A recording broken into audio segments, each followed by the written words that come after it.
Who's this down in the left corner? I'm Jacob. Hi, Jacob. Jacob started yesterday as assistant project manager. Okay. Yeah. So you're with New Welcome. Yeah. Well, welcome. Thank you. Welcome to City Hall. Yeah. All right. So if we can call the meeting to order. Do we have any declarations of conflict of interest? None. Okay. And we do have Councillor Cody online, so if we just want to keep our voices up, you can hear us okay, Councillor Cody? Yes. Wonderful. Or I should say Deputy Mayor. Can I have an approval of the agenda? Moved. Okay, moved by Councillor, His Worship, seconded by Mr. Cody. Yep. Okay, an adoption of the minutes from April the 11th, 2022. Moved. Okay. Any business arising from those minutes? None. Okay, so we can get right on to the fun stuff. Welcome to Duncan and his brand new assistant. And they are here to give us a presentation on New Welcome. So over to you. Great.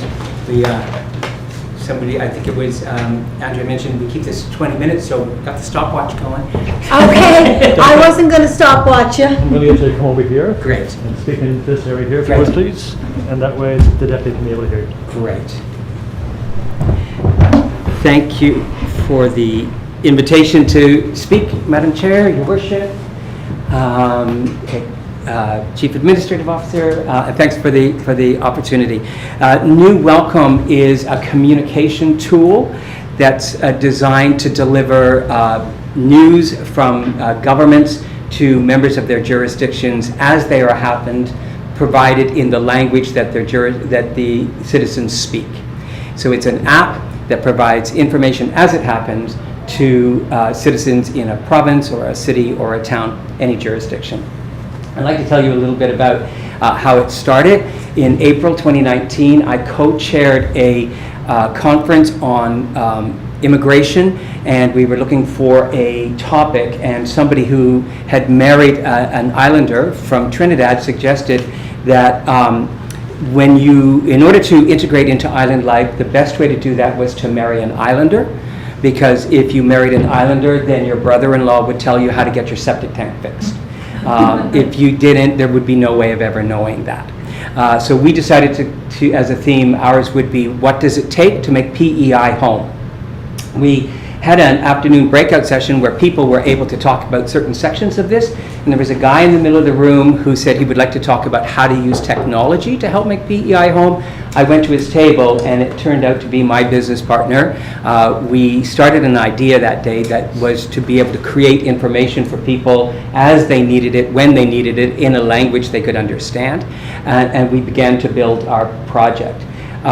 We hired a team off island in India, actually, to build what's called an MVP, or minimum viable product, so that we could test it. And we went to Stratford because Khaled lived in Stratford, and because there were some newcomers there, to test it. And the day we arrived was the day after Hurricane Dorian. There was no school that day. There was lots of power in Stratford, but the area around Stratford had no power. As usual after hurricanes, it was a gorgeous day. And on this day at 8 o'clock in the morning, 5 newcomer moms arrived with their 5 newcomer kids to school, and the janitor opened the door and said, "There's no school today." And when that happened, the first thing that the mom feels, and those of the moms in here will know, is first of all a little bit embarrassment, but then panic, because you now have your young ones with you for the rest of the day, which you were not planning for. The children feel a little bit embarrassed because they think, really, Mom, we're going to have a whole new life in Prince Edward Island, and you can't even get me to school like everybody else. And it's because she doesn't listen to the CBC, and she doesn't read The Guardian, and she doesn't go to the websites because she can't speak English. But if we could get her the information that she needed it, when she needed it, we could build her confidence. If she doesn't have the information, what generally happens is she spends about 6 or 8 weeks before she says to her kids, "You go out, I'll stay here and do the cooking and cleaning. I know I was a doctor back in China, but here I'll do the cooking and cleaning, and you go out and get an education while Dad works." That usually lasts for about 6 months, at which point the mom says, "You know what, I have a sister-in-law in Toronto. Why don't we all go to Toronto? I'll talk to my sister-in-law, and you can still keep doing what you're doing," and we lose the talent base. So we felt that if we could build a system that would keep her here, get her the information that she needed, and build her confidence, we could help increase the retention rate and ultimately increase the economic benefit for our jurisdiction. So we started testing, and we tested with 150 people starting January 1st. It was going great until March 17th, 2020. Some of that, you will remember that day. That was the date they declared the pandemic. So everything stopped. About 10 days later, we got a call from a COA saying, when were you planning to open? We said we were going to launch for Thanksgiving. They said, could you do it on April 1st? And we said, well, no, we couldn't do it. They said, how fast can you do it? And we said, well, we'll do it as fast as we can. June 8th, we launched with our 150 folks. And it was really building steadily until December of that year, when we got a call from the province that said, do you have Hindi on your system? And we said no. And they said, could you put it on? We said, sure, when do you want it? And they said, Monday. This was Thursday afternoon. There was an outbreak of COVID at the A&W up at University Avenue, and all the people who had it were Hindi, and Hindi folks can't read the English alphabet. And they needed to push our information out. And so they said, what do you need to do to get this going now? So we worked around the clock for 72 hours. That Monday we had it in all of our languages, by this point all 12 languages. And the public health officer said that she wanted everyone between the ages of 20 and 29 tested on Monday in order to test and trace those who were infected. The people who were working there have told us anecdotally that 25% of the people tested did not speak English. And so the only way they could have got the information was through our app. It was shortly after that that the province of Prince Edward Island became a subscriber. The province paid for all of their information to be disseminated from that point on. And it's one of the reasons why the Public Health Office thinks that we've done such a good job of keeping the COVID infections to a minimum here on the island, because everybody knows what's going on. So that's our story. Let me just quickly flip through some of the features of the app. We take a community approach as opposed to a commercial approach. As you can imagine, we've collected a lot of data, and most folks in our line of business sell their data to international data brokers, and that's how they fund it. We don't. The data is safe and never shared, never sold for any reason to anybody else, which makes us a bit of an anomaly, but it's why we say we're a community organization as opposed to a commercial one. If we have a choice between building stronger communities and making money, we'll choose building stronger communities. We give information that's only linked to an official government source. So whether it's the government of Canada, the government of Prince Edward Island, the government of the town of Stratford, town of Cornwall, it only comes with a direct link to the government source, so that folks are not using Facebook to find their information. Newcomers are very nervous about it, although we know that in Moncton, for instance, 75% of the newcomers use Facebook as their primary source of information, including with all the rumors. We let's go back for a sec, we have a data privacy commitment, so that is core to our operation. We've got 13 layers of privacy because my business partner was a cybersecurity expert, and so we go above and beyond to make sure that everything is secure. This is what our app looks like. You can get it for free on the Apple Store or Google Store, and you can select the language that you want to receive your information in, and if you'd like to learn another language, in 3 clicks you can switch to another language. When you land at a welcome page. So the town of Cornwall, for instance, has a message from the mayor and also contact information for all the councillors. Everything, well, we can tell you that we have other organizations that join us, for instance, the PEI Association of Newcomers, which is now called URSA, and the University of Prince Edward Island. But the only people who are allowed to send out notifications are non-profit organizations like governments or educational institutions. We have a weather that is local, hyper accurate, and hyper safe. Most weather services, for instance, the Weather Network, monetize by selling their information, their data information, to international data brokers. The people currently who are paying the most for Canadian data are non-NATO military organizations. So the Russian government is the primary buyer of our weather data. They want to know where we are and when we're there. And weather data will tell them that.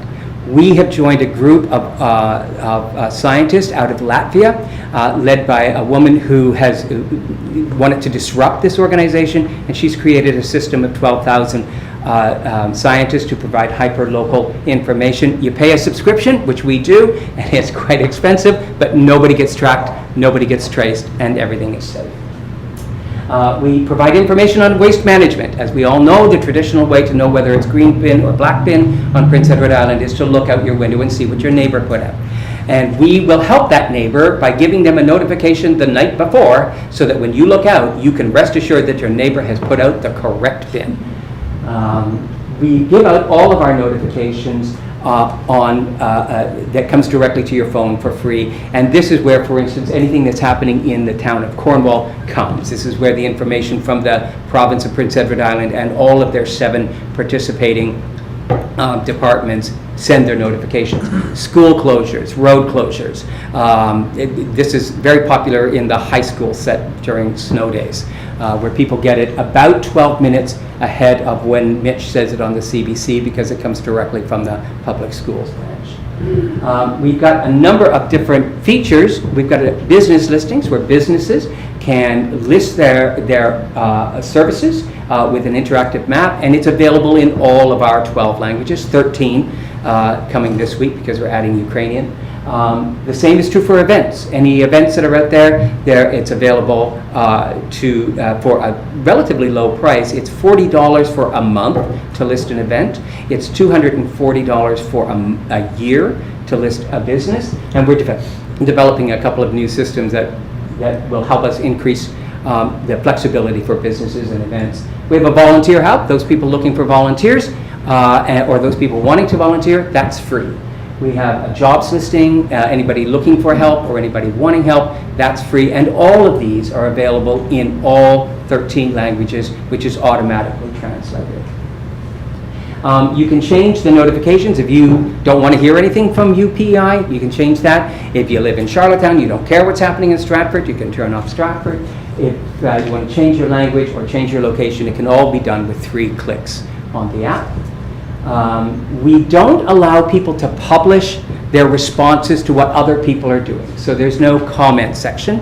Anybody can respond whenever they want. They write us a note, we get the feedback, and we translate it, get the information, translate that, and send it back to the person asking the question. So there's no space on the app to make derogatory comments about anybody else. We've got a couple of new tools. So our partners, like the departments of the provincial government or the UPEI or Stratford or Cornwall, have something called NewCat, which is a communications aggregation tool. And it's like Hootsuite, except free and in 13 languages. So you go to one dashboard to do all of your notifications, which goes to Twitter, Facebook, your website, your calendar, your apps, etc., all from one location. We, at the request of the English as additional language teachers of Prince Edward Island, we created a tool called NewChat, and that is a messaging service that allows you to send a message to either one or a group of people in your language, and it's received by the recipients in the language they prefer. They talk to you in your language, and it comes back to you in their language. It comes back to you in yours.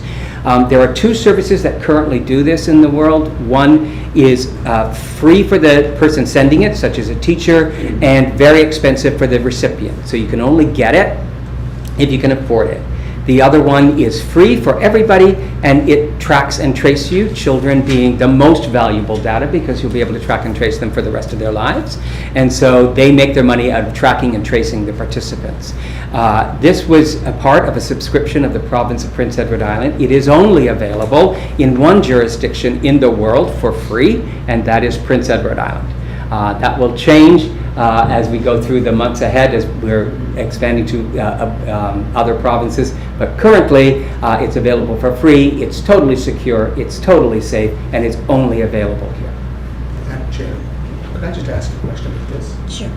Just to, as we roll along here, Duncan, if you look at Mandarin and the alphabet they use, how do you apply that?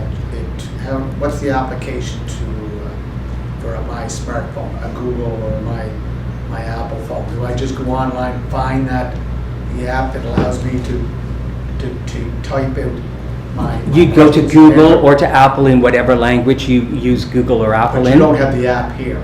I beg your pardon? Do you have the app on your site that you can pick up the alphabet for Hindi or for Mandarin? Yeah, we do, but that wouldn't be how you would get the application. You'd need to go to Google or Apple, Right. and they will have those languages there. Like when I use my French Yep. keyboard, I have it now on my Yeah, Surface, so Yeah. I just click it on and I type it on my screen. So, Yeah. Same thing with correct. If you are using our app in Hindi, you would have a Hindi keyboard. keyboard, and I would get that quite easy on my Apple phone. Yes, there's a complex series of questions here that you need to deal with Apple and Google about. We work with Apple and Google, but we don't have any influence in what they do to Right, so program that. the user, how if he or she is unable to communicate, I'm assuming that the app is in English to go through the steps. How does- No, unless you spoke Hindi, in which case it would be in Hindi. So when you arrive at our app, you choose which language you're going to. I understand that, but when I'm trying to download the app for the Hindi or the Mandarin alphabet for my iPhone, the questions that are they asked in that language? It would depend on the server you're using. Okay, thank you. What you're talking about is translation, and we've got a proprietary translation system that allows us to translate 1,000 words between 1.5 and 2 seconds, and we work at 96 to 100% accuracy.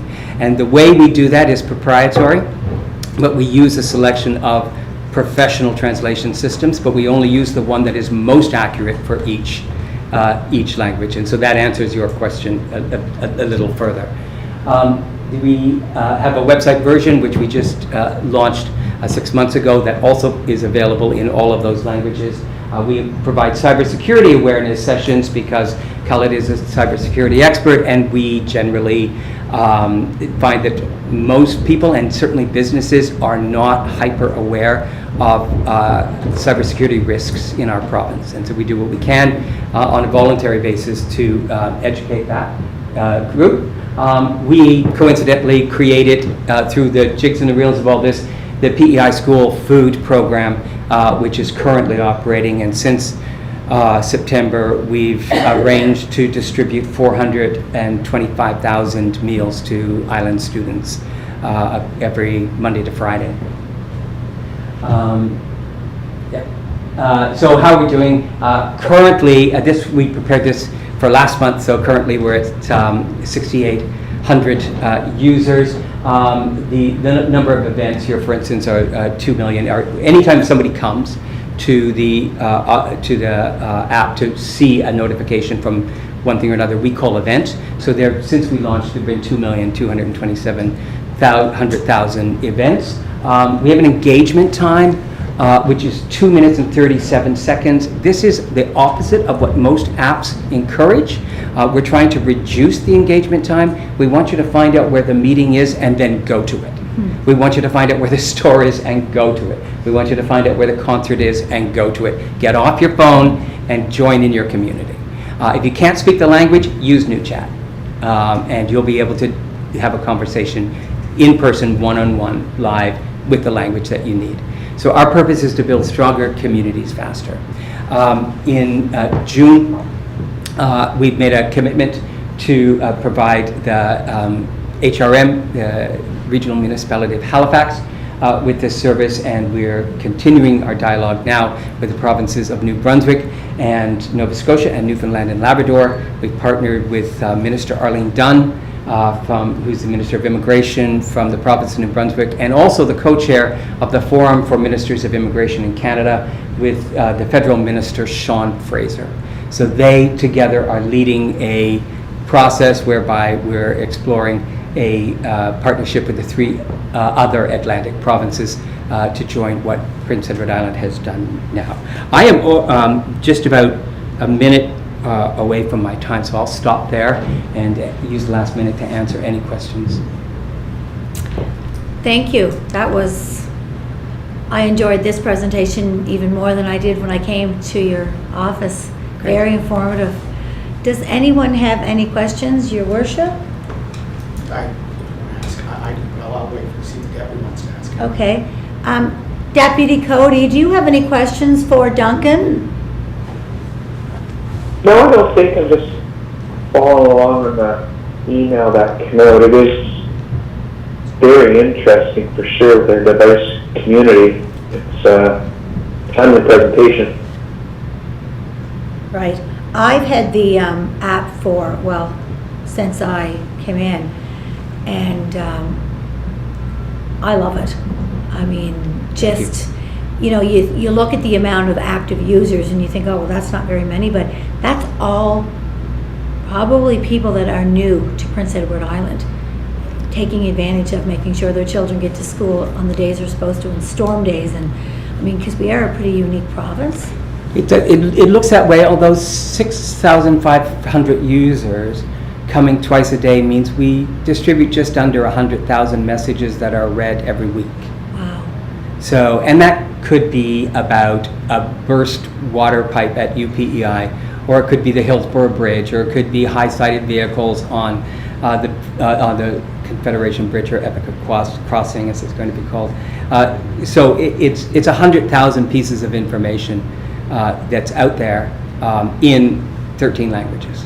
So if you only take information from the municipalities and official government sites and stuff like that, for example, then would that would count UPEI as an educational institution? Could they also provide you information that you would disseminate out? They became early on a sponsor, so they pay an annual fee so that their information gets pushed out. They mostly use it for recruiting, frankly, to let parents of international students know what's going on in PEI. But anything that's going on, whether it's a Panthers game or a concert or whatever's happening, they push all of that out. The notifications allow those people who are not interested in receiving that information to turn it off, but otherwise they push it out to everyone. So just to build on that question, so I'm imagining this, the comms department at UPEI has access to put this information out to you, or do they have to send it to your people? So that new CAT tool that I was talking about is the tool that Nicole's people work with. So we give them this tool. We build an API, which is an automated product interface with their system. So rather than using Hootsuite or something else, they use this, and it goes out to everywhere that they want to go out, including us. Gotcha. Okay. But not necessarily us. Right. If they don't think this is for this group, great. If they want to speak to only the student union, they do that. Okay. So they've got control of it. Of course. Yeah. So, can you explain the cost factors and what you would expect from us to join your program, what it would cost to us, and how that will work? The cost that we've developed so far with other municipalities is 28 cents per citizen per year.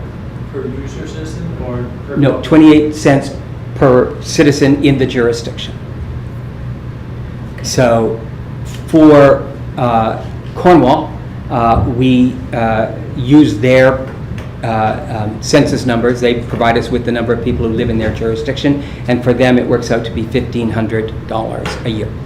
So if the province has a program in its entirety, do they not already pay for all the citizens, or that's not their? No, they pay 55 cents per citizen on Prince Edward Island, and they don't put out information that is about the town of Cornwall. So when the town of Cornwall has a meeting, if they have a rink opening, that is none of that is controlled by the province. So the province will tell you about health. They'll tell you when the schools are closed. They'll tell you about the roads, but they won't tell you when the newcomers festival is. And so Cornwall pushes that out. So they push out only things that they want people to be involved with in their town. Same with Stratford. Is that paid quarterly, monthly, yearly? It's paid monthly, quarterly, how's it going? Each of these have paid annually at the beginning. So it's a one-time annual charge. So what's our census number? Are we at 55? 40,000. Oh, we're at 40. $1,200, So Madam Yeah. Chair, just one, for the province, it's 55 cents per resident. Yeah, And the province is already part of this new welcome. Yeah. And for all municipalities, Charlottetown, Summerside, right down to Mount Story's 28 cents. So Correct. It's about 11,500 per year. But UPEI, they pay a fee to host some of their information, correct? Correct. What would, let's say if the city wanted to do that, what would that cost be to the city They pay $20,000 a year for sponsorship. for sponsorship? and that gives them the opportunity to host some That of gives their them the events. opportunity to do Yeah. that. And are they the only sponsor that you? No, the URSA is. The what? URSA, formerly the Newcomers. PI Yeah, so Association of we- Newcomers. And are they paying 20,000 a year too? Yeah. So based on our census, we'd be paying 11,000. 11,200. So why wouldn't UPEI just take the per student? It's not offered. Those are offered only to municipalities. If you'd like to be part of this as a sponsor, as a not-for-profit organization who feels the value, that's the cost, is $20,000. Right. So if I wanted, so if the Confederation Center wanted to be part of it, they could only come on as a sponsor. They could not base on whatever else, or the guild or anything like that. They could buy events, so if you're promoting an event, Yeah. that's $40 for a month, translated into all those pieces. So for each event, you could do that. Okay. But we have those, can you go back to the second one, I think it is? You'll see oh no, we don't see it there quite. But on the app, there's a tab that says weather, waste watch, etc., all of those pieces. Yeah. They are listed there. The jurisdictions get their own location with their landing page with the mayor. You have to be a jurisdiction in order to qualify for that. And that fee, if you are a municipal jurisdiction, is 28 cents per person, and if you are a provincial jurisdiction, it's 55 cents per person. Yeah. And that is true of all of the other jurisdictions as well. And- If you are a sponsor, you're not a jurisdiction, so you need to pay the fee. So that's why when I go onto my app, when I see Charlottetown, that's all I see. That's right. There's no, because we don't have any information out because we're Right. not part of it. Correct. Whereas when I go down to this little tab, I've got my weather, I've got it all. Yeah, right got it there. all. Yeah. And if you go to Cornwall, if you switch to Cornwall, that's where you see the information. I think the councillors are there and their contact information. Yep. Yep. So Madam Chair, just getting back to the keyboard on my smartphone, to use Mandarin or the Hindi alphabet, I have to go to get the app online. The keyboard is not in part of the app. You No, I need, know, but I have to go somewhere else to get that app. no, you would still go to the same place to get the app, but your You're welcome. keyboard, yes. So when you go to Google, Right. if you happen to be a Google user, Like I have a Android, Gmail account. well, Gmail, but do you know if your phone is an Apple phone or It's an Apple. It's an Apple, so that's an iOS. Yeah, And that's so right. you'd go to the Apple. Apple store, Right, and then if you interact with the Apple store in Chinese, right. then you would continue in Chinese. Correct. But if you interact with them in Hindi, that would be in Hindi. So that is part of the Google or Apple system. You will still get to our app, and then you download it from there using the keyboard of your choice. Right. But I don't really think that the question, correct me if I'm wrong here, the question you're asking is not a new welcome question. No. That's right. It's an Android or an iOS. Yeah, question. Yeah. so, but Yeah. the user, someone has to help that user, because at Prince Street School, we had some new Canadian families that their English was very minimal, so if they had to go use a smartphone or an Android to find the Mandarin or Nepalese But when you set up your phone, you have a choice of Languages. So when you pick the So language. It's seamless. Yeah, I mean- well, it's when you download your system. So if you've got an iOS, you choose one. Right. If you are using Android, you use another. But these companies are servants of our Yeah. tool. We Because the provide cell phones the all information in all the Yeah. languages, but they provide the keyboards. Yeah. Is there any initiation fee? Is it just? It's free. Free, okay. So the fee is. It's free to 20 users, yeah. 28 cents, and then we're allowed to load as much as we want on the. Yeah, the Cornwall usually posts between 5 and 6 times a day. They're a small jurisdiction. If it were the city of Charlottetown, you might have information from the police department, from the fire department, as well as any other departments. And we've just decided that because we get it personalized with a small jurisdiction like Cornwall or Stratford, there are more departments in a larger jurisdiction, and there'll be even more departments in, for instance, HRM. But we're going to keep it at 28 cents a jurisdiction and hope it sort of evens out. Duncan, when I go in, for example, I'm in Stratford, and then I go into the categories. Yeah. I go into like auto body repair, and I apply, and it says no services showing. Yeah. What does that mean that no one's chosen to advertise yet? No one's chosen to advertise there. Okay, and so so I can go down, whereas if I want to see what the actual town of Stratford is time to sign up for soccer, I would then go to Notifications. notification, And so that's the bell under the upper right. right. Upper right. Oh, yes. Okay. So I assume, Madam Chair, this would go through comms. It's currently, it's social media platform. I would think. Contact or the Yeah. communications manager or the new person that we'll be hiring to assist with comms. Mm-hmm. We've got competitions, I'm sure, ongoing or initiating soon. But Waiting for comms, yeah. Might I ask a question about Sure. job listings? That, Yes. in HR, that's where my eyes go right away. So if the city was to subscribe, would we have the ability to post job listings as we go, or is there an additional fee for that? No, not, you would have the ability to post job listings as you go, but you also have that ability now for no Okay, cost. so that's a free job It's a listing. free service, Okay. yeah. Do you have any information that you could share with me after this presentation on how to do that and Sure.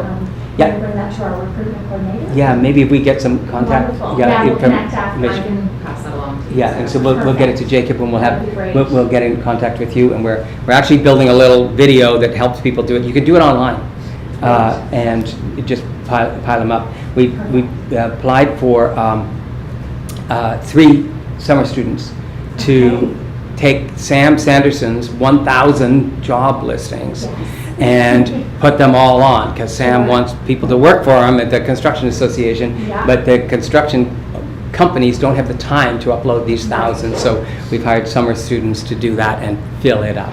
Okay, that's great. Yeah, but That's great. that's available now for Okay, for wonderful. no cost. Well, we'll connect after. Thank you Great, very much. yeah, thank you. Is there anything else you think we need to know to be able to then proceed with a recommendation of some sort to council? Like, is there anything else we're not asking?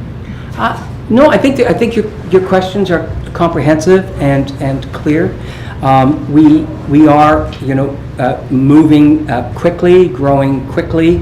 The system is evolving and growing, so we do have a team that keeps an eye on our bugs, and like any other technology, as you probably know, there's a constant need to upgrade, because when Google changes something, we have to pedal until we get caught up with them.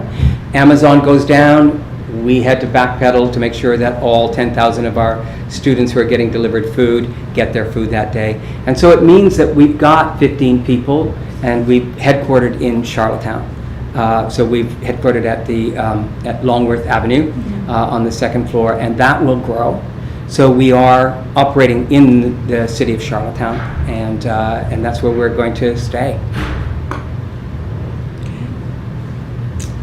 So we'd love to have the city join us, since the other jurisdictions are here, and we'd like to promote Charlottetown. Any other good. questions? Yeah. Sounds good. All right. Great. Thank you. Thank you very much for your Thank you time. We very really much, guys. appreciate it. Thank you. We went a little over. We really appreciate it. Oh, no, that was really informative. Thank you so much for coming in. And are you permanent or just for the summer? Just for the summer, I'm at St. FX University, so I just finished my first year in engineering, so I'm Good here for the you. summer. Yeah. How did you enjoy your first year in Nova Scotia? I had a really good time. It was just a fun experience. I'm from Toronto, so it was like a completely change of pace. It was Sure would be. Yeah. No. I went from, Small town. Toronto to Antigonish, where the biggest thing is the Boston pizza. So, So his mother's from Blooming Point, and he's staying in Blooming Point. Okay. So Yeah. there's What's your a- mother's name? Shannon McDonald. Okay. Oh, Shannon. Well, good luck this summer. Thank you. Yeah. Yeah, and I'm really happy to be here. I've been here for just a few days, and I'm already having a blast. I'm staying at my mom's old house, and it's great to just be alone after first year because it was such a crazy first year. It's nice to just have some peace and quiet for a little bit. Yeah. Good stuff. Thank you, Duncan. Thank you very much for your time. Thanks, everybody. Grace. See ya. Do you know where you're going? I think I did, yes. Just at this place. Okay. Thanks, everybody. Thank you.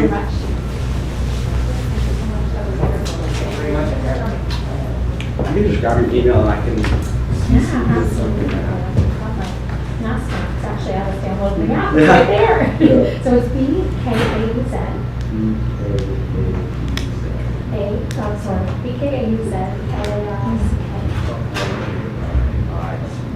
Yeah, that's Charlottetown, Mass. Are we able to, we going to close at a discussion? Awesome. That's Something probably- further. Thanks so much. Thank you. Thank you. Thank you. Thank you, guys. Stay safe. Have a great day. Yeah. Yeah. Oh, great. Thank you. All right, well, we can move on to reports. It's over to you, Bethany. All right. So the occupational health and safety report is attached. You'll note that the numbers listed include March and April, as we did have a report in our last committee meeting for health and safety. Orientations have gone up as we're starting out with our summer hires again. So you'll see there's 57 employee orientations. We had to date and also through April. We had 5 reportable incidents, unfortunately. 4 were no lost time and 1 was a lost time incident. And there was 57 fire extinguisher trainings, 57 limits trainings. And there's also a couple of attachments you'll note. There was a couple visits from the provincial occupational health and safety folks. And 1 visit to the East Link Center, which Lenny, our occupational health and safety officer, participated in. It was a routine inspection. All went well, and there was no orders in place, of course. And then there was another workplace inspection at the police station, and Lenny participated in that as well, along with the health and safety, joint occupational health and safety committee members. And there were no workers or anything listed in that as well. So good news on the health and safety front. Thank you. Any questions? Over to you, Rory, for our IT update. Sure, so there's the IT report attached. Big thing that I would mention is that we're doing the council chamber upgrade on starting May 16th. Should be finished by May 27th. Woohoo! So that's been moved up a bit. Council chamber will be unavailable during that time, so we won't be able to stream any committee meetings from in here. If there is need to stream anything, we would have to do virtual meetings because the technology that we have in here for streaming can't be removed, but we can still stream virtually. We can do our committee meetings, though, over here. You can, as long as you're okay with not streaming to YouTube. That's the only piece that would be missing. So what do we do during that 2-week period? Do we just, So again, we would still be able to meet, we post all the minutes and give you all the information. Yeah. like we used to do? Right, we just wouldn't be able to live stream what That's happened. So as long as we communicate that to the public, There'll be, all the things will be posted when we're going to meet, and all Yep. the minutes will be there, so we will continue to do that information. and by then, they're open to the public, so if there was a few people that wanted to come in, they'd probably be able to come in. If the rules allow for it. Yeah, okay. So, Madam Chair, I'm just wondering about, again, the challenges that we have with the sound system is because we have 2 mics, and I know in the past, before these monitors came, there were mics. The system has detected that a few lines are still connected to the conference and will attempt to disconnect them. If you wish to remain in the conference, please press star 1. 15. So Rory, I'm just asking again, are we looking at, To dial out, please sound the area code and number that you wish to connect to the conference, followed by the pound sign. Press star to return to the conference. Are you still there, Deputy Mayor? Deputy Mayor, are you still there? I am. Okay, thank you. so are you looking at the mics? Yeah, it's basically every piece of technology in here is being replaced essentially. So mics, screens, speakers, And new everything screens? in that corner. We've one TV up there. There will be another one here, so there'll be a mirror to that one. Right. And all of that stuff will all be connected into a central controller, which will be in that rack area. Right, and Rory, we've had some guests into the chamber that have had difficulty hearing because of a disability. I know we have a mechanism over there. Is that working? It should be working, but the equipment that we have added this kind of ad hoc solution for our expanded council chamber. Right. Once we expanded, all of the equipment could not be hooked up to that system. Okay, so for the new once system, we get everything the new system in, it should work, but we may have to get someone in to look at that piece if there are issues Right.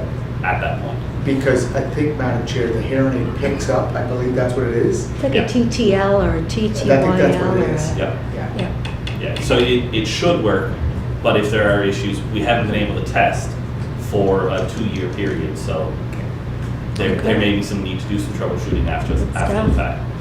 Great. Any questions for Rory before we move on? Thank you. You must be excited about this. Very excited to get this over with, yes. Okay. So if there's nothing else for Rory, any introduction of new business? No? Okay, seeing none, I'll need a resolution to move into closed section as per section 1191. Okay, moved by His Worship, seconded by Deputy Mayor Cody. So if we can just hang on a second and Mr. Kelly will tell us when we're ready to go.